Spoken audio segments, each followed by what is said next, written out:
dan jin yang terlibat dalam perjanjian ini dalam kutip masih hidup, maka praktik ini akan terus terjalin, bahkan menurun ke anak cucunya.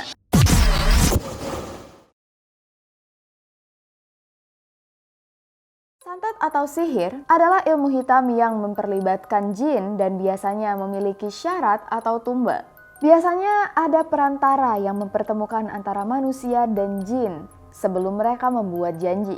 Perantaranya biasanya dukun. Di Indonesia sendiri, santet atau sihir dipercayai keberadaannya. Begitu juga di dalam beberapa agama. Tujuan dari sihir atau santet ini juga banyak, mulai dari mencelakakan seseorang sampai membuat orang itu menyukai kita. Tapi, di balik besarnya nama santet atau sihir, selalu ada suatu benda yang bekerja sebagai media perantara perjanjian. Di video kali ini kita akan membahas beberapa media atau metode yang dilakukan oleh dukun untuk mengikat perjanjian antara manusia dengan jin. So, langsung aja kita masuk ke cerita. Welcome to Ruang Klub.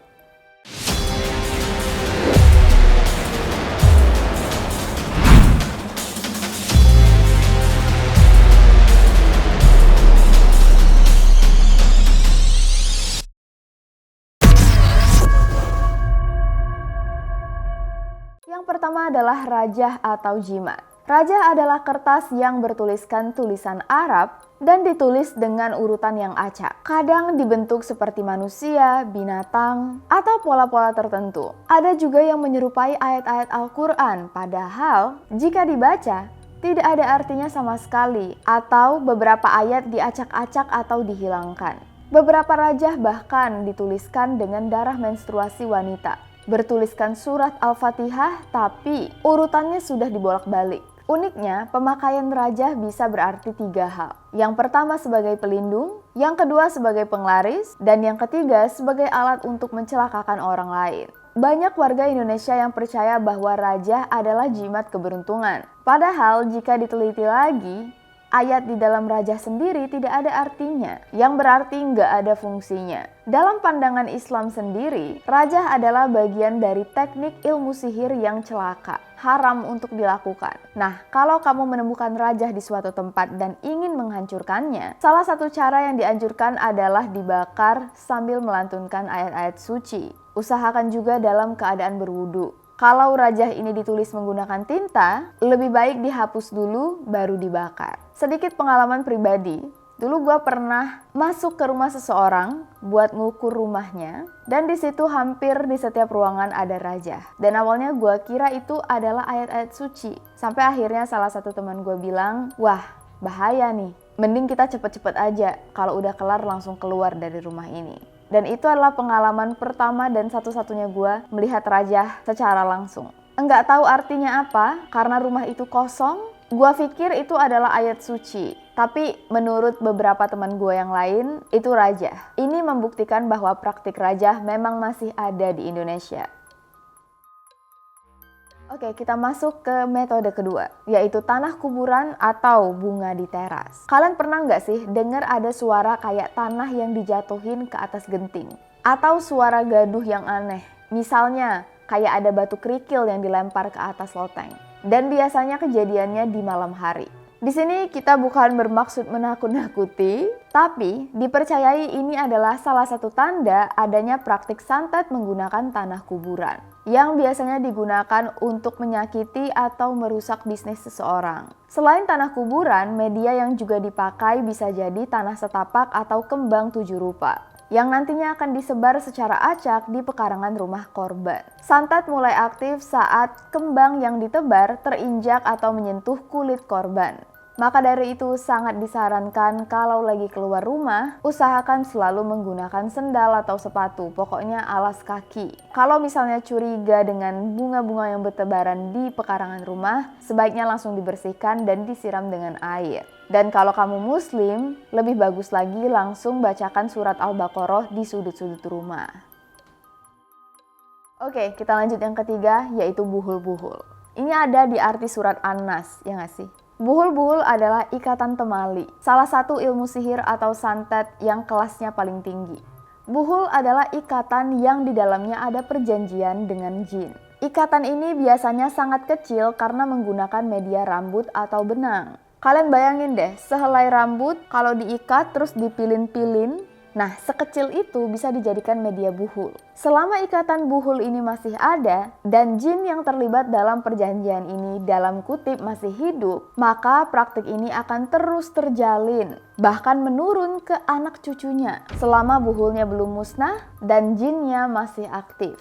Hal yang paling mengerikan dari santet ini biasanya sang pelaku penyantetan akan segera membuang buhul ini ke tempat yang sulit untuk dijangkau, misalnya ke lautan lepas atau di bawah fondasi rumah.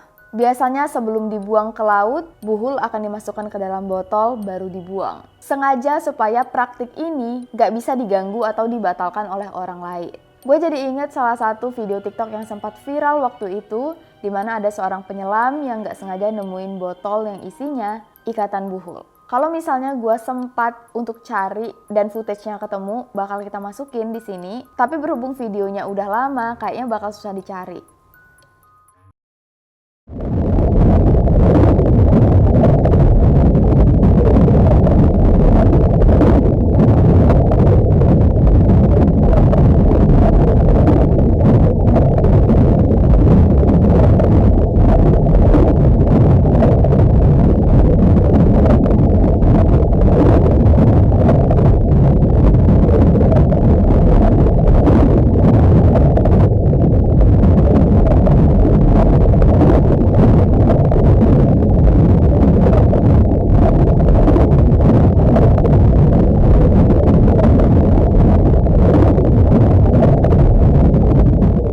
Kalau misalnya kamu berhasil menemukan buhul dalam kondisi apapun, jangan lupa untuk melepaskan ikatannya. Dan jangan lupa juga sambil berdoa, demi kebaikan sang korban dan juga orang-orang yang terlibat dalam santet ini. Yang keempat, ini yang paling sering kita dengar dan kita temui di film-film, yaitu praktek boneka santet. Biasanya media ini menjadi favoritnya dukun-dukun di Indonesia karena mudah untuk dilakukan dan juga praktis. Praktek ini biasanya dibuat untuk mendatangkan malapetaka kepada korbannya, mulai dari kesehatan secara fisik, mental, dan bencana-bencana lain. Syarat untuk melakukannya juga mudah. Hanya diperlukan foto, rambut, potongan kuku, dan darah korban. Yang lalu, keempat komposisi ini akan dimasukkan ke dalam boneka yang nantinya diikat. Biasanya juga dicampur dengan sejumlah paku dan bangkai binatang. Sama seperti buhul, kalau kalian menemukan boneka yang aneh, dimohon untuk melepaskan ikatannya untuk menyelamatkan korban. Jangan lupa juga sambil berdoa dan sebaiknya boneka setelah dibuka ikatannya langsung dibakar. Yang kelima, ini media terakhir, adalah dengan menggunakan binatang melata atau binatang menjijikkan. Meskipun santet biasanya dikaitkan dengan hal-hal yang berbau gaib, ada juga media santet yang menggunakan hewan. Binatang yang biasanya menjijikkan atau melata. Biasanya binatang yang dikirim merupakan ular, kalajengking, kelabang, cacing. Dan biasanya binatang-binatang ini hadir secara rutin di dalam rumah dan biasanya ada di kamar tidur atau kamar mandi. Kalau misalnya kalian menemukan hal ganjil seperti ini, hal pertama yang harus dilakukan adalah mengusir terlebih dahulu hewan-hewan ini. Biasanya yang paling berbahaya dan paling sering adalah ular. Kalau misalnya diusir 3 kali masih belum mau keluar, maka sebaiknya binatang ini dibunuh sambil membaca ayat-ayat suci. Jangan lupa juga sering-sering sholat atau beribadah di dalam rumah di tempat-tempat yang berbeda. Rajin-rajin bersih-bersih rumah dan juga baca-baca ayat kursi. Supaya bisa membentengi rumah kita dari serangan-serangan santet yang dikirim entah oleh siapa. Nah, setiap praktek perdukunan, kalau misalnya perantaranya ngaku-ngaku sebagai ahli agama, mau dia pakai peci, pakai sorban, pakai sarung, yang namanya praktek santet, sihir, atau ilmu hitam, apalagi yang tujuannya untuk mencelakakan orang lain, semuanya dilarang oleh agama. Hukumnya juga seram, musyrik. Kalau dalam agama Islam termasuk sebagai dosa tertinggi. Praktik-praktik seperti ini juga enggak gratis. Yang diminta oleh para jin bukan harta, bukan uang, biasanya nyawa atau sisa umur. Atau bisa jadi juga sesembahan lain yang pastinya nyeleneh. Intinya kalau kita menginginkan sesuatu, berdoa kepada Tuhan aja. Berusaha. Jangan sampai keinginan kita di dunia malah akhirnya mempersulit kita di akhirat. Dan itulah tadi 5 media santet yang biasanya dilakukan di Indonesia. Kalau misalnya kalian mau bagi-bagi cerita tentang santet, bisa langsung aja email ke misteriruanggelap@gmail.com. Tapi mudah-mudahan kita semua terlindung dari yang namanya praktik santet. Jangan sampai kita jadi pelakunya, jangan sampai juga jadi korbannya. Kalau kalian suka dengan video ini, jangan lupa untuk like, subscribe, dan juga bunyikan lonceng, share ke teman-teman kalian. Kalau kalian mau request cerita juga masih boleh komen di kolom komentar bawah atau DM langsung ke Ruang Gelap Instagram Ruang Gelap maksudnya. Dan sampai di sini dulu cerita kita pada kali ini. See you guys in the next video. Please stay safe, take care, and stay alive.